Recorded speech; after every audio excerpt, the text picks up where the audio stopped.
Bueno, ya estamos con Rodolfo Montt, a quien recibimos en esta ocasión. ¿Cómo estás, Rodolfo? Bien, Víctor, ¿y tú cómo estás? Bien, aquí viendo cine, hablando de cine y esperando saber qué nos va a contar hoy. Fíjate que hoy día traigo un tema bastante interesante y tiene que ver con uno de los personajes que ha sido más interpretado en la historia del cine. Este es el mítico agente 007.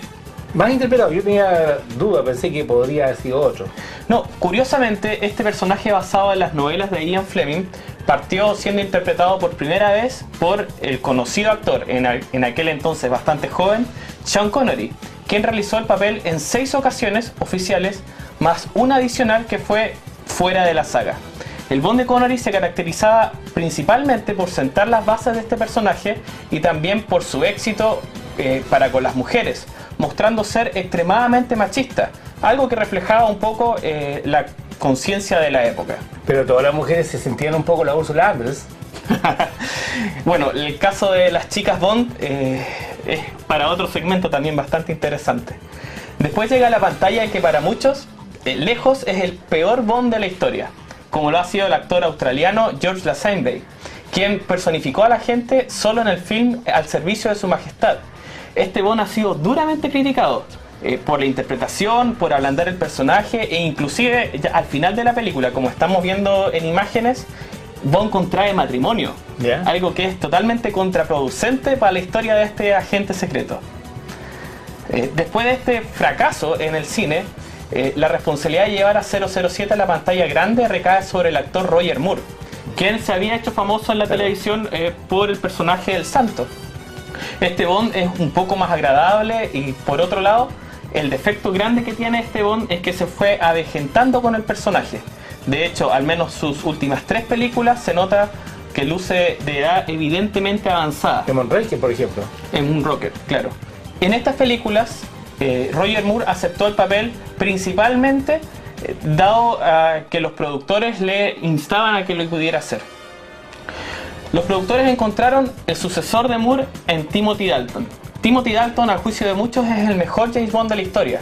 E inclusive, el mismo Sean Connery en entrevistas ha confesado que es su James Bond favorito, dado que la calidad interpretativa de Timothy Dalton convirtió a este Bond en un agente agresivo, frío y violento.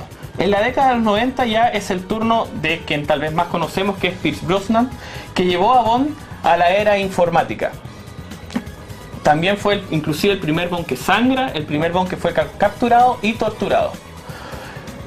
Estamos ya llegando al Bond que conocemos actualmente y tal vez uno de los que ha sido criticado más duramente, que es Daniel Craig. Su interpretación es de un Bond más tosco y que sin lugar a dudas da mucho para que hablar, y tenemos que esperar a ver el término de su ciclo para poder emitir un juicio correctamente. Pero tenemos que decir que Daniel Craig es el único 007 que ha actuado en Chile, en el norte, ¿cierto? Y personalmente creo que Timothy Dalton, para mi gusto, no es ese. Pero bueno, creo que la revisión está bien y yo creo que hay mucho más que hablar de 007, Rodolfo. Así es, Víctor. Así que nos encontramos en el próximo programa. Agradecido.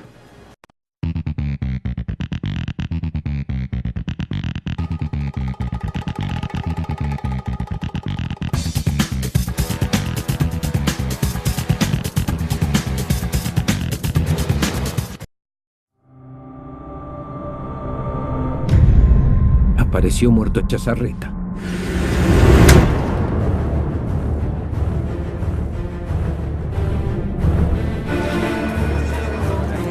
¿Qué hacía aquí, Betty Boo?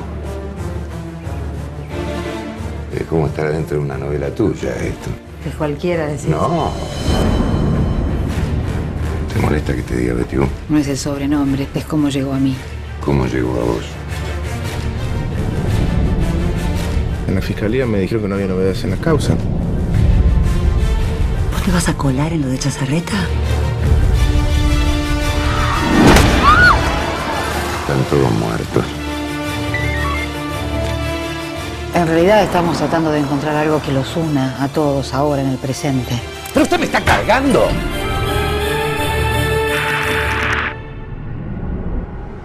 Te vio, está armado y vive a 300 metros de donde vos estás durmiendo.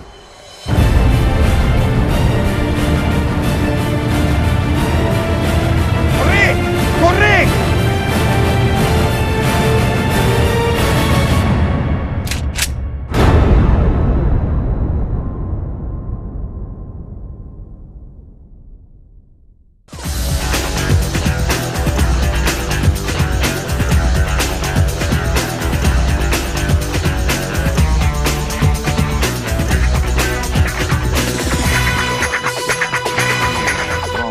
Y luego de un tiempo en que no estaba con nosotros, ha regresado en gloria y majestad don Alfredo Ramos Guerrero. ¿Cómo le va, doctor? Bienvenido. Bien, Víctor, muchas gracias por invitarme a su prestigiado programa cinematográfico. Muchas gracias, doctor. Bueno, usted siempre gusta de los clásicos. ¿De qué nos habla Bien, hoy? Mira, hoy día hay un tema interesante como es la comicidad o la comedia en tiempos del cine mudo. ¿Ya? Esto puede parecer muy antiguo, pero yo creo que es el fundamento de la moderna comicidad, las modernas películas de cómicas, y están basadas entonces en ese periodo tan especial del cine mudo. Cine mudo.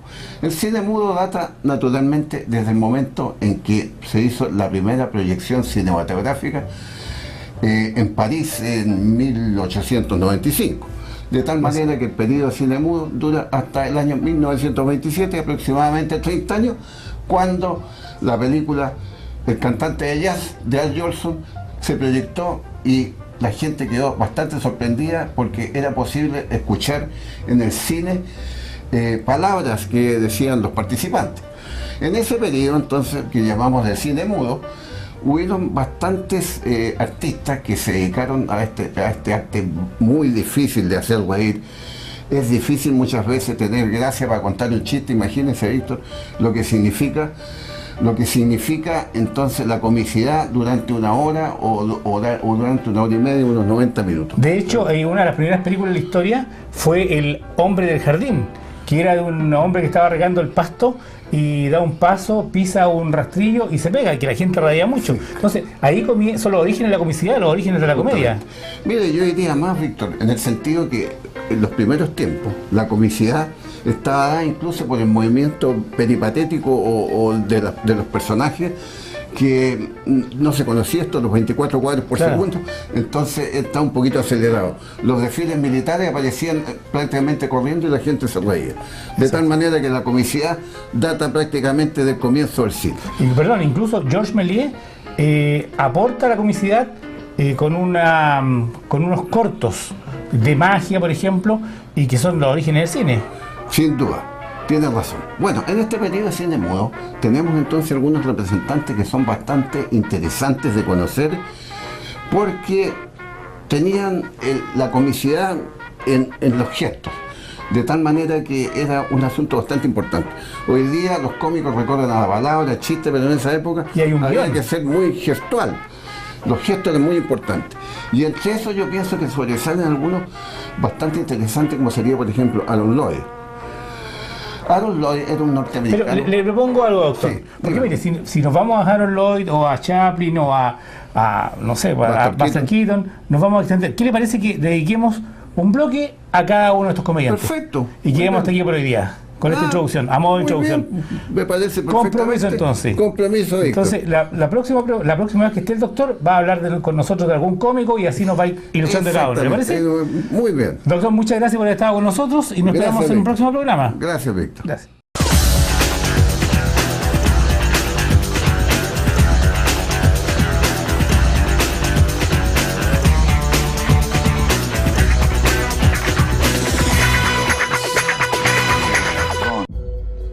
Tenemos que trabajar mucho en tus maniobras de vuelo, amigo. ¡Chimuelo! ¿Haciendo rabietas, enorme bebé dragón? Pues toma esto.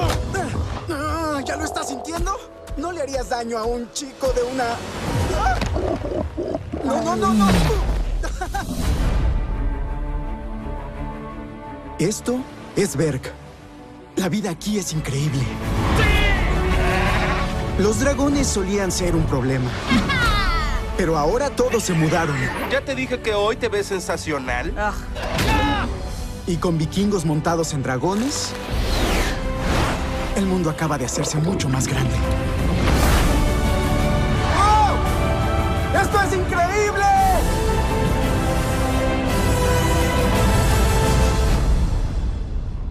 ¿Qué pasó aquí? ¿Qué pudo causar esto?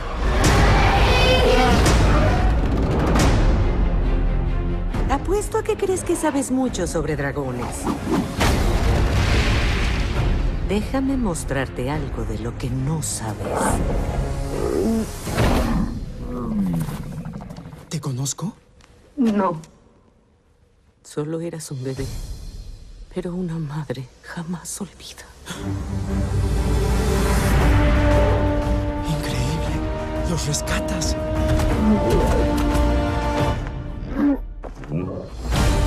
Algo se acerca, algo que jamás habías enfrentado.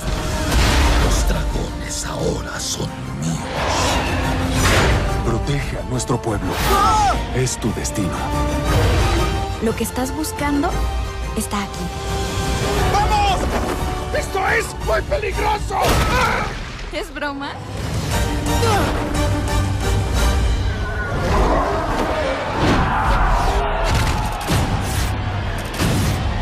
¡Vamos, chimuelo! ¡Go! ¡Excelente! ¡Dragones y vikingos! ¡Ah! ¡Otra vez enemigos! ¡Ah! ¡Ay, chimuelo! ¿Sabes que eso no se lava?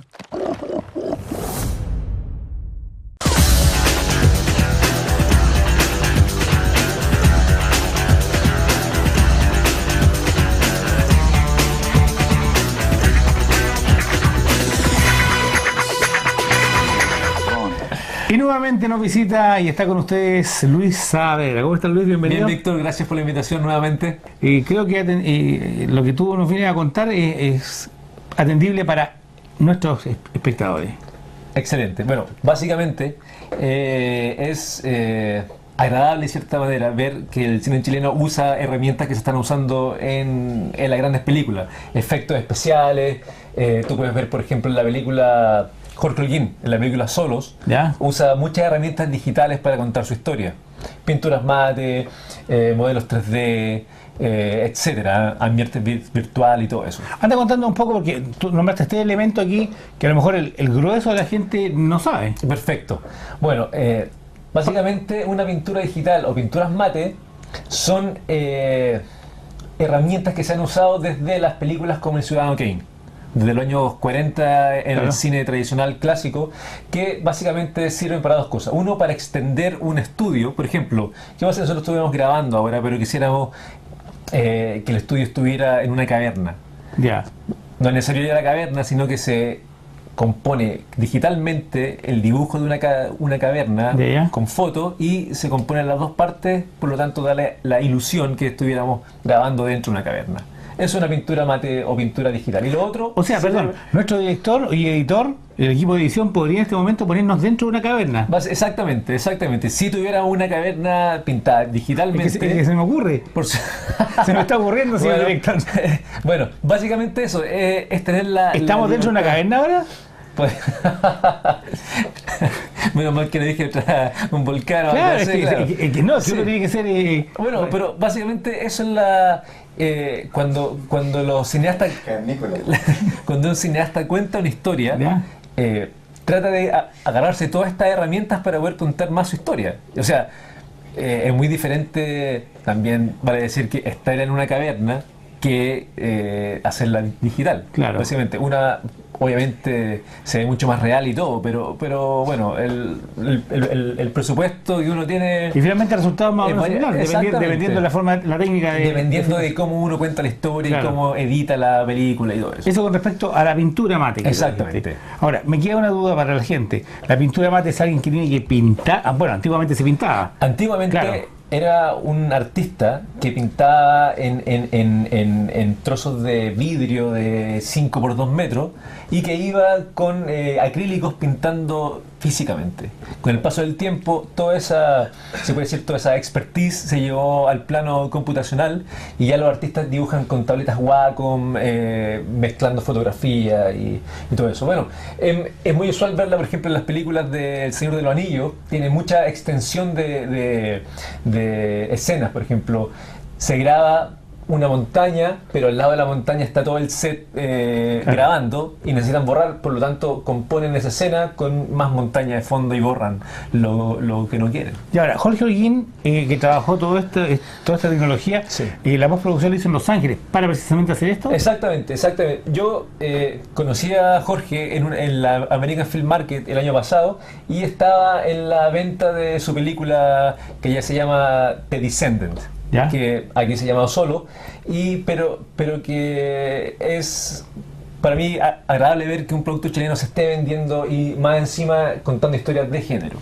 De cosa que en este caso es ficción, ciencia ficción. Y tú viendo, ya que compraste El Señor de los Anillos y otras películas con solos, ¿cómo ves el resultado final? Porque la gente de repente dice, ¿y esta película es chilena o no es chilena? Sí, bueno, yo creo que Solos es un buen producto. Hay que ver también que los presupuestos que se tienen tampoco son millones de dólares. Por lo tanto, creo que el tratamiento de la historia se hizo bien, se editó bien y logra meterse en ese mundo, que básicamente cuando uno cuesta historia en el cine es eso, tratar de agarrar al espectador y meterlo en el cuento. En ese mundo irreal que la gente busca. Básicamente. Luis, nuevamente te agradecemos que hayas estado con nosotros y nos encontramos en otra ocasión para seguir hablando de la parte tecnológica en el cine. Excelente. Muchas gracias. Gracias, Víctor.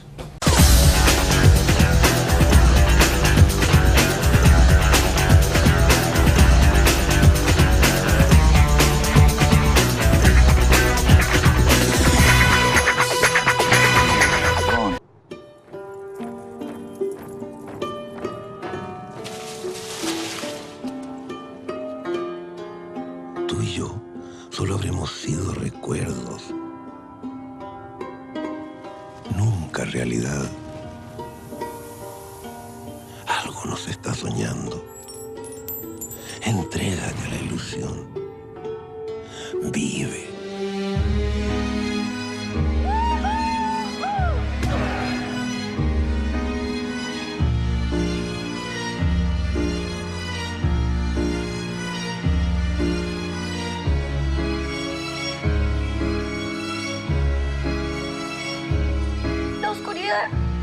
Se lo está tragando todo.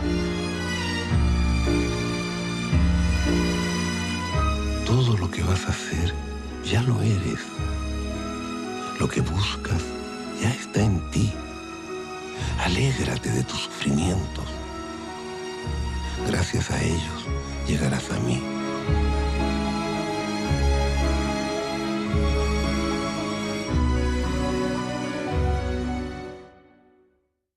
¿Dónde estabas tú? ¿Dónde estabas tú? ¿Dónde estabas tú? ¿Dónde estabas tú? Cuando había que... Mire, comenzamos con nuestro programa para revisar lo que es el cine nacional. Habitualmente tenemos un bloque que hablamos de cine chileno. Y afortunadamente algunos están visibles, otros no están tan visibles, no se han editado en DVD, andan circulando aún algunos VHS. Que es el caso de los que vamos a mostrar ahora, por lo tanto la imagen es un tanto distinta. Vamos con el primero de ellos y data del año 1944. Se trata de Romance de Medio Siglo, una película ambientada en los campos nacionales, es un melodrama, es una historia de amor como tantas otras, en medio de todo lo que pasa en la historia de nuestro país. Los protagonistas, Francisco Flores del Campo, muy conocido en el ámbito cinematográfico, en el ámbito teatral de nuestro país, además de Inés Moreno, Florindo Ferrario, Nieves Jankovic, un ícono de la cinematografía nacional, también participa en esta película, y Orlando Castillo. Esta película está basada en los hechos ocurridos en la guerra civil de nuestro país, en el año 1891, cuando están los balmacedistas y los congresistas. Bueno, también aparece el terremoto de 1906, la fiesta del centenario. Es un recorrido bien importante que comienza con las fiestas de patrias del 1890 y tantos y alcanza hasta más o menos la mitad de los 40. Eso es Romance de Medio Siglo, es como un recorrido por la historia patria de esos años. Vamos al segundo título y este es Bajo la Cruz del Sur, del año 1947, donde aparecen como protagonistas Amparo Soler, Ernesto Lubois, Héctor Valen, María Venturini, entre otros. Un reparto bastante extenso, dirigida por una dupla, Adolfo Berchensko y Alberto Santana. Esta es la primera película que se realizó en la ciudad de Concepción. Hay que recordar que en esos años, los años 40, el cine no solamente se concentraba en las ciudades. Valdivia tenía una importante industria cinematográfica. Antofagasta llegó a ser considerada la Hollywood del norte. Bueno, ¿para qué decimos lo que se hizo en Casablanca? Y esta que se hizo en Concepción. Es una película campesina que relata la historia de un hombre injustamente culpado de un crimen y que busca hacer justicia con sus propias manos. Bueno, Eso es lo fundamental de la temática, pero paralelamente aparece el rodeo, aparecen las fiestas campesinas, aparece la trilla y todo lo que tiene que ver con nuestros campos en una película que es interesante de ver. Y finalmente Mis Espuelas de Plata del año 1948, donde está Arturo Gatica, un jovencísimo Arturo Gatica, tendría algunos 18 años y era como lo que se llama ahora introduciendo a este cantante. Está Iris del Valle, que tuvo una destacada participación en radioteatros y en cine, que fue conocidísimo por un personaje que se llamaba La Pelá. Bueno, ¿qué es lo que es o qué es lo que se trata Mis Espuelas de Plata? Es la historia de un pueblo campesino también, donde llega un vendedor viajero, tan en boga en esos años, que llegaba a vender y que encuentra a una mujer de la cual se enamora, y él andaba en todos los pueblos tratando de hacer lo mismo, pero paralelamente estaba el personaje interpretado por Arturo Gatica, quien estaba enamorado de la hija de una persona del pueblo. Cuando ella no lo toma en cuenta, él se va a la capital, lo que más quería era cantar, y cantaba habitualmente el tema Mis Espuelas de Plata. Cuando vuelve ya era famoso, conocido, y ustedes deben adivinar en qué termina esta película que se llama Mis Espuelas de Plata del año 48, que fue dirigida por el gran José Bor. Así revisamos lo que son estos tres filmes que tienen que ver con el campo y con algo tan nuestro como es las tradiciones. ¿Dónde estabas tú? ¿Dónde estabas tú? ¿Dónde estabas tú? ¿Dónde estabas tú? Cuando había que...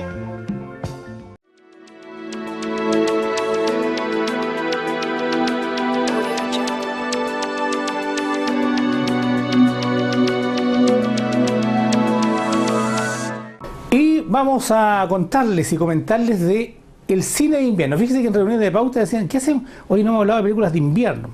Y llegamos a la conclusión de que sí, hay muchas películas que tienen que ver con el invierno, con la estación invernal, son de diversa temática y son interesantes. Vamos a partir con una que es una película claustrofóbica, que se da en invierno, en esos inviernos crudísimos, cuando acecha la nieve, el viento, la soledad de un lugar, y dirigida magistralmente por Stanley Kubrick. Me refiero a El Resplandor, esta película que lleva a Jack Torrance, ¿cierto?, que interpretado por Jack Nicholson, magistral Jack Nicholson, a estar en un hotel en las montañas, ¿cierto?, que quedaba solamente él y su familia a cargo, al cuidado de este hotel, porque todos los pasajeros, todos los trabajadores y toda la gente de él ya no estaban ahí, se iban porque el invierno había que capearlo, y él quedaba a cargo.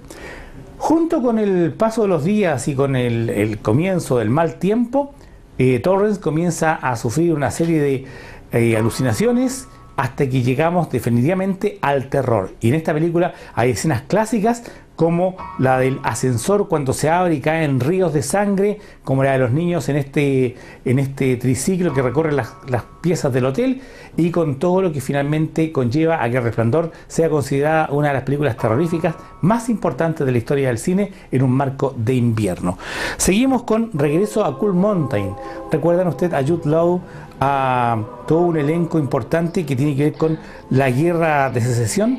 Bueno, cuando todos los jóvenes querían estar participando de la guerra para ayudar a su país, a su sector, no a su país, a salir adelante, bueno, Anthony Minghella logra plasmar en esa película, que se da también en la época de invierno con mucha nieve, con mucho frío, ver cómo una persona, que es una mujer que está sola, ver que su amado llega. Ahí está Nicole Kidman, Renée Zellweger y Jude Law como los personajes centrales. Y Regreso a Cool Mountain además fue una de las películas ganadoras de muchos premios, y es una adaptación de Charles Fraser. Cuando está a punto de terminar la guerra civil, comienzan a ocurrir todos estos sucesos que se ven reflejados en esta película. Seguimos adelante con Voraz, una película que es increíble, y eso es lo que tengo que decir. Para mi gusto es una película increíble, del año 1999, dirigida por Antonia Bird, y en la que sus actores son Guy Pearce, está Robert Carlyle, y tiene que ver con una cosa que es muy poco comentada por el ser humano, como es el canibalismo. Hay un grupo de soldados que está en las montañas, pleno invierno, acechado por los osos, acechado por la nieve, por el hielo, por todo lo que ellos el invierno trae. En el año 1847 se les sacaba los alimentos. ¿Y qué pasa? alguien dice que hay que alimentarse de alguna manera y comienzan a comerse entre ellos. Pero uno de ellos, el personaje interpretado por Robert Carlyle, dice que quien se come a su enemigo, se come su espíritu y se pone más fuerte. Y eso tiene que ver con esta película que cae en los tonos gore y algo por el estilo. Una película, para mi gusto, muy buena pero increíble.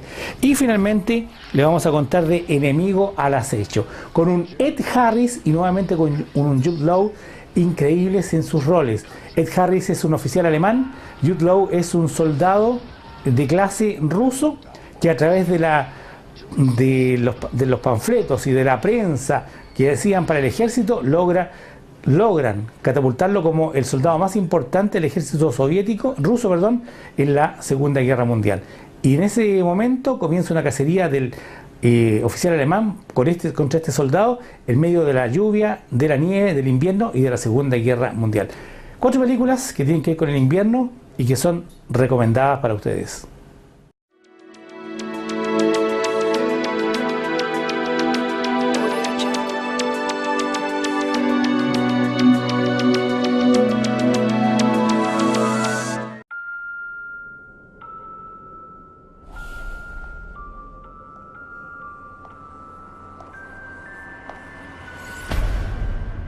Well, well.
Is evil in this world.